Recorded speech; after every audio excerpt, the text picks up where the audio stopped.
after meetings and changes, including a letter of clarification. Another round of reviews by members of the legislature. The Hovensa agreement is discussed. We'll have an update. Just who is at the top of the class when it comes to teaching? More on the teacher who earned an A+ to win Teacher of the Year. Plus, 340 boxers release all the details about their upcoming fights in Argentina.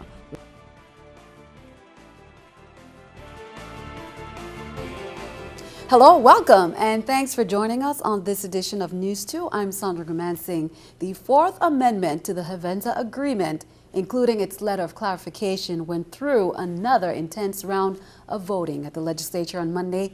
News 2's April Knight brings you the scene at the Senate.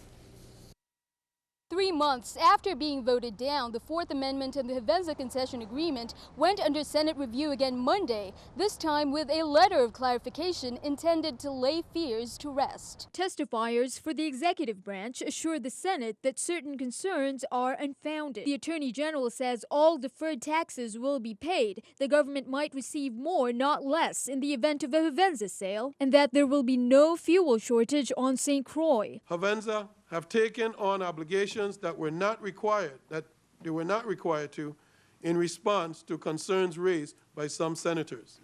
They have thereby shown good faith in this process, and the governor has also been responsive to the legislature's collective expressions regarding the agreement. According to the DPNR, under the Fourth Amendment, Hovensa cannot walk away from its environmental obligations. Any claim that the agreement somehow relieves Hovensa of those obligations is simply wrong and misrepresents what the agreement provides. But the Senate's counsel disagrees, saying there is still a breach of contract and that there is no mutual consent on the legally binding nature of the letter of clarification. The clarification letter has raised more issues than it has clarified. It does not substantially cure the concerns expressed by the Office of Legal Counsel.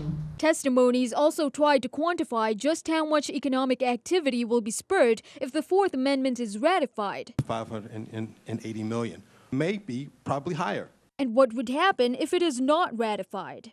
We will resort to the disagreement between the parties as to whether or not the Hovensa and its owners are in breach, and that will result in litigation. April Knight for News 2. No vote has yet been called as of news time. Be sure we will keep you updated to tune in. The wholesale price for gasoline has dropped a couple of cents at Hovensa's truck rack this week. The new price for regular gas is $2.88, down 2 pennies from last week. Retailers will pay $3.02, which includes the 14 cents government tax. The price for premium is down a penny to $3.38. So retail gas station owners will pay $3.52, including the tax.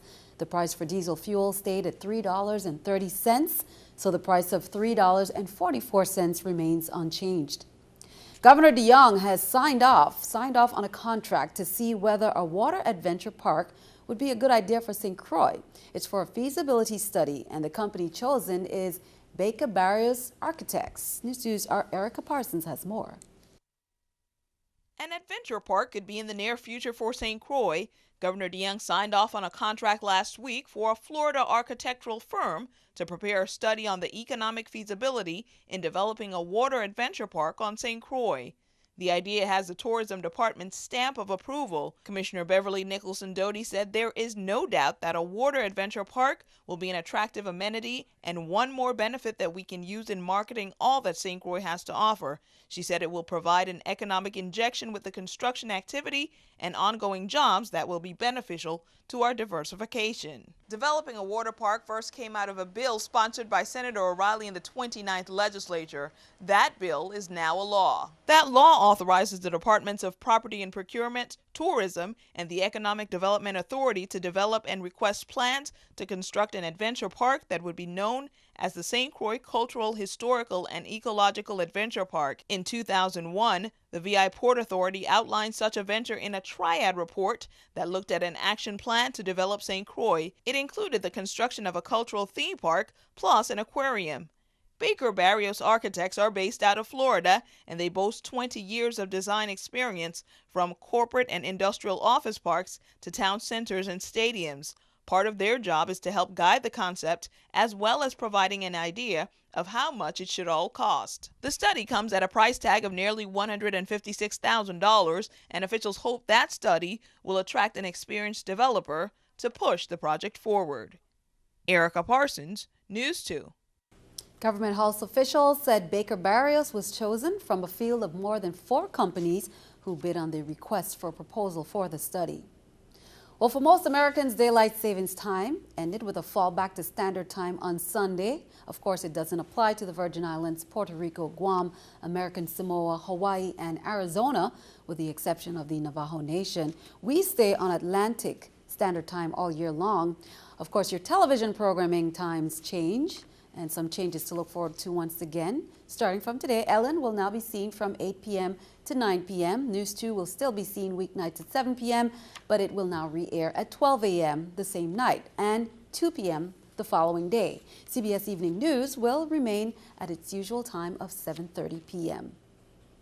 DEA agents say the Drug Take Back initiative was a huge success. 234 pounds collected for the Virgin Islands, 80 pounds just for St. Thomas alone. The drugs are sent off island to a medical waste incinerator. This year, just on St. Thomas alone, we took in 80 pounds. 80 pounds. So we more than doubled what we had last year. First of all, I want to congratulate, obviously, the Virgin Islands. They did an excellent job, and the community here came together and they brought this and made this event possible, obviously. But the message here is to say, by doing things, the small things such as this, and getting these medications that are harmful if they're ingested in the wrong or improper way, by getting them out of people's storage cabinets or in your medicine cabinets, or not just throwing them in the trash where they can be, taken by, pulled by obviously somebody wanted to abuse or sell, or an animal that could ingest and possibly die or get really sick. By doing something small as this, just turning it over to the DEA, we will fund, obviously, to put this and incinerate and get rid of in a safe and effective manner. Healthcare.gov is being taken offline from 1 a.m. to 5 a.m. Eastern for repairs, while technology experts rush to get the website working better. A congressional committee has released administration meeting notes explaining the paper applications end up in the same place for processing. Danielle Nottingham reports from the White House. Consumers filling out paper applications for insurance coverage were in no better shape than those struggling with the website, according to notes taken during administration meetings about the troubled rollout of healthcare.gov. A congressional oversight committee released the note showing all applications eventually go through the website, and applicants were directed to fill them out to feel like they were making progress. The White House says it was never the intent to have people think the paper process was faster. The point was to relieve some of the frustration that Americans were understandably experiencing. 3 years ago, the White House got a warning from a trusted outside healthcare consultant that there would be problems with the launch of the Affordable Care Act website. David Cutler said in a memo the people in charge did not have the expertise to pull it off. When you don't have the right people and you don't have the right systems, something goes wrong. Some members of Congress are urging the White House to take down the website until all the bugs have been worked out. The administration says people are still able to use it, and it will be fixed by the end of the month. Danielle Nottingham, CBS News, the White House. And keeping our eye on the economy, Wall Street is all about Twitter. The popular internet messaging company is set to go public on Thursday. Strong investor demand prompted the company to raise the price range for its IPO by 25%, with estimates at $23 to $25 a share. The new pricing values the microblogging network at more than $13 billion. This is the New York Stock Exchange with Scotiabank Stock Market Watch. The Dow, Nasdaq, S&P all up. The Dow 23, Nasdaq 14, S&P 6. Coming up on News 2, sometimes a bear hug can make all the difference. Find out who came up with the idea of sharing these Support Barefoot Beach Bears and who are the recipients of these lovable teddies. Plus, she is at the top of her game when it comes to teaching. Who is the teacher of the year? That's coming up next.